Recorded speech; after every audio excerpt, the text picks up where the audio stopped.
व्यक्ति की बयान के ऊपर मुझे बयान देना या उसका जवाब देना शोभा नहीं देता है।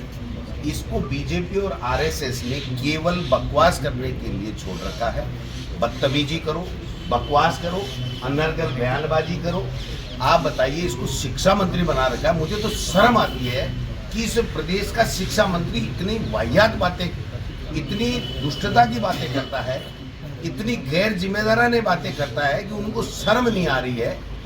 वो राहुल गांधी है ना, मोदी जी के पसीने छुड़ा रखे हैं, बता देना आपके दिलावर को। और खड़ा होकर के सलूट मार रहा है। जब नेता प्रतिपक्ष के तौर पे गया तो यूं सामने से मोदी जी ने इनके आका ने ये कहा आइए पधारिए, और हर मीटिंग में आगे बैठा करके बराबर बैठाता है। वो राहुल गांधी है जिसकी दादी और जिसके पिता इस देश की एकता और अखंडता के लिए शहीद हो गए, और ये चिल्लाते चिल्लाते ऐसे कई चले गए, राजनीति से आउट हो गए, ये दुर्भाग्य से दोबारा यहाँ पर आ गए।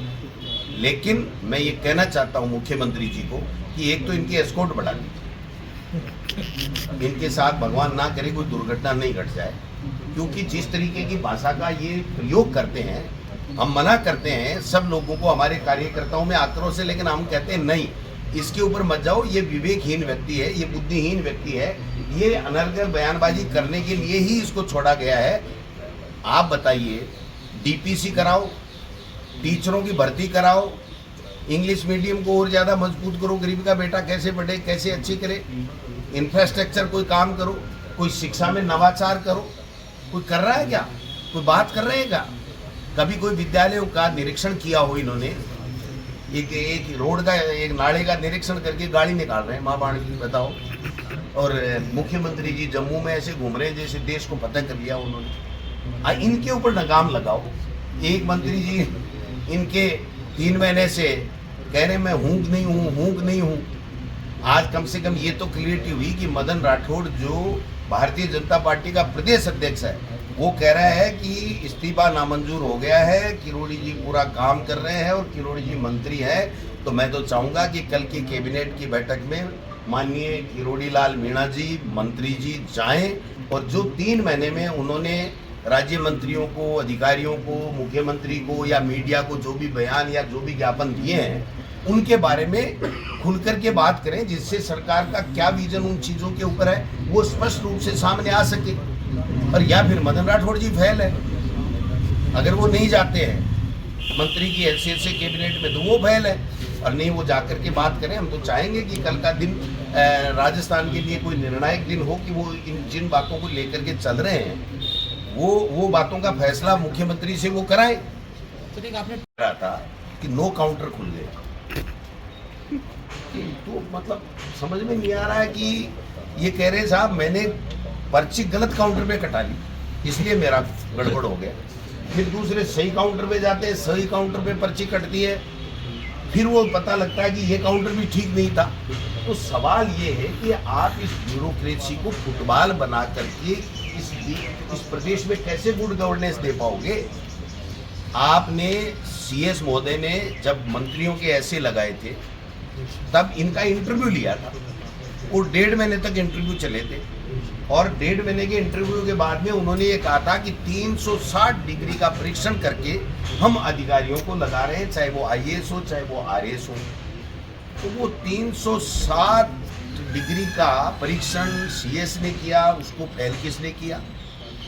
7-8 तो मंत्रियों के ऐसे ही बदल गए। बाबू रात को रिलीव होते हैं, दूसरे दिन वापस निरस्त, उनका रिलीव ऑर्डर निरस्त होकर के दोबारा आ जाता है। एक आरएएस का 5-5 बार ट्रांसफर हो गया, वो 1 महीने में 3 ट्रांसफर। आप बताइए कहाँ अपने बीवी बच्चों को, कहाँ वहाँ पर बच्चों को पढ़ाई के लिए जाए, कहाँ वो मकान लेगा, कहाँ रुकेगा? वो तो वो जो बेडिंग होता है ना, उसको खोल ही नहीं पा रहा है, बीटा जिसको कहते हैं ना, वो बेचारे बीटे खोल ही नहीं पा रहे। बीटा खोलने से पहले कि नहीं इसका ट्रांसफर टू फलाना, क्या तमाशा बना दिया इन लोगों ने। इसलिए मैं कहना चाहता हूँ ये दुर्भाग्यपूर्ण स्थिति इस प्रदेश में बनी हुई है। मुख्यमंत्री जी से मैं आग्रह करूंगा मीडिया के माध्यम से कि वो अपना भ्रमण, भाषण और भ्रमित करने का जो मिशन है उसको छोड़ें और यहाँ आकर के बैठें, कैबिनेट की मीटिंग लें, अपने मंत्रियों को समझाएं अपने ब्यूरोक्रेट्स को समझाएं, अपने एमएलए को समझाएं, उनको राजी करें। लावा भाई साहब आग उगल रहा है, जो असंतोष का लावा है वो इतना भाई साहब कौन सा भला कर रहा है बताओ। अब मदन दिलावर जी वहां जाकर के कोटा स्टोन तो मेरे वाला ही है? ये पोल तिरछा कैसे लगा दिया? ये तो इंजीनियर हो गया। आप ये कहो कि इस गांधी दर्शन को, इस गांधी जी के इतिहास को मैं शिक्षा मंत्री के नाते प्रदेश के बच्चों को किस प्रकार से ज्यादा पढ़ाऊंगा और ये बुक्स कैसे उपलब्ध कराऊंगा, और मैं इस म्यूजियम को बच्चों को बारी बारी पूरे प्रदेश के सभी संस्थानों के बच्चों को इस म्यूजियम का अवलोकन कराऊंगा, जिससे ज्यादा लोग गांधी जी की विचारधारा से प्रभावित हो सके और उसको, उसके आदर्शों के ऊपर चल सके, अपने आप को डाल सके। ये काम होना चाहिए। कोटा स्टोन चेक कर रहा है, कभी नाले के ऊपर खड़ा रह के पैर से सीमेंट को कुचल रहा है, गाड़ी निकाल रहा है, तो मतलब नमूने हो गए। ये तो कोई मंत्री थोड़ी है, बताओ आप। देखो यार भाई, नमूनों के बारे में कितनी बातें करें। आप पूछते हो तो मैं मजबूरी में मुझे कहना पड़ता है, वरना मैं तो ऐसे लोगों की बात करना ही पसंद नहीं करता। तो हर साल ही आता है जन्मदिन, लेकिन मैंने तो तय किया, क्योंकि मैं कांग्रेस का कार्यकर्ता हूँ और मेरा जन्मदिन उतना महत्वपूर्ण नहीं है कि मैं बड़े पैमाने पर मनाऊँ। ये महत्वपूर्ण ये है कि हरियाणा में जो चुनाव चल रहे हैं, कांग्रेस पार्टी का प्रचार करूं। तो मैं 1 अक्टूबर को कांग्रेस पार्टी के प्रचार में कार्यकर्ता की हैसियत से वहां पर रहूंगा।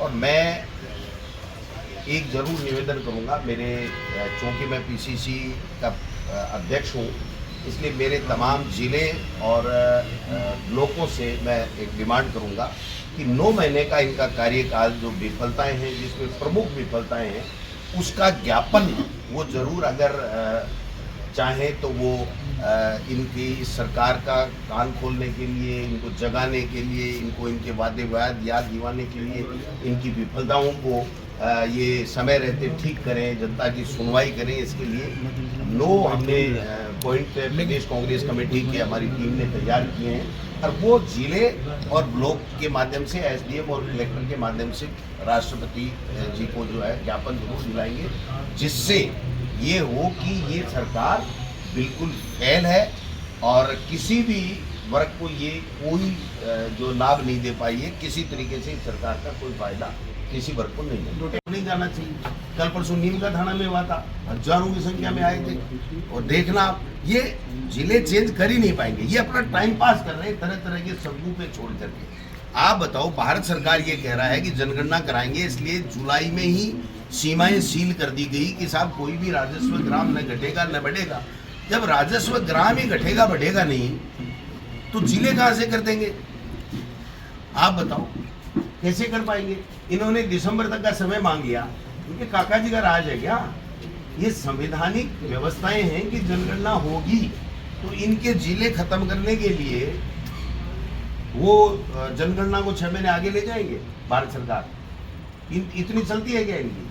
ये जो एक आधा फैसला टूटा फूटा करते हैं, उसकी तो खबरें जाते ही इनको तलब कर लिया जाता है। हर 2 दिन में मुख्यमंत्री जी को दिल्ली जाकर के सफाई देनी पड़ती है। ये मैंने नहीं किया, किरोड़ी ने कर दिया, ये किरोड़ी ने नहीं किया, मदन राठौड़ ने बोल दिया, ये मदन राठौड़ ने नहीं बोला, ये भैरवा जी ने कर दिया। इनको तो हालत इनकी बड़ी नाजुक है साहब। आइश वो इसलिए हुई है कि उन्होंने कुशासन दिया, भ्रष्टाचार रहा, दिल्ली से पर्चियाँ आती रही और टेंडर सेट होते गए, बेईमानी और भ्रष्टाचार का पूरी तरीके से चरम पे था, और जनता के काम नहीं हुए, न विकास के काम हुए, नौजवानों को नौकरियां नहीं मिली। हर वर्ग परेशान होने के कारण से वहां पर कांग्रेस पार्टी का जो 10 साल का शासन था भूपेंद्र हुड्डा जी के समय का, और अब 10 साल का खट्टर जी और नायब सैनी जी के कार्यकाल से लोग तुलना कर रहे हैं कि वहाँ उस वक्त कितना विकास हुआ था।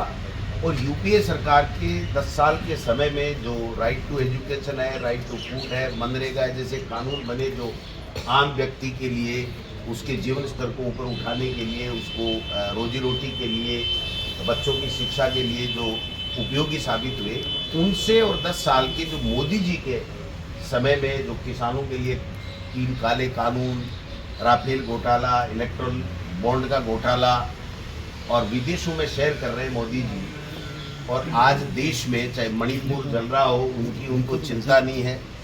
देश के किसान एमएसपी का वादा जो उन्होंने लिखित में किया था उसकी पूरा करने की बात कर रहे हैं, उसकी उनको चिंता नहीं है। तो मैं समझता हूं कि पूरी तरीके से वहाँ बहुत क्लियर है कि कांग्रेस की सरकार बहुत अच्छे बहुमत के साथ में वहाँ बन रही है।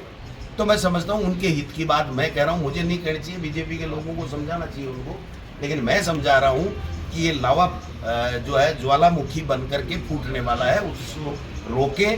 जनता पूरी तरीके से परेशान है। वो ये कहती है एमएलए हमारी सुनता नहीं, एमएलए कहता मंत्री नहीं सुनता, मंत्री कहते हैं कि ब्यूरोक्रेट नहीं सुनते, मुख्यमंत्री नहीं सुनते।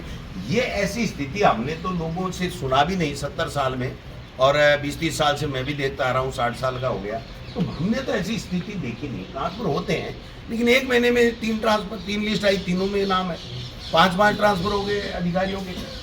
तो भाई क्यों?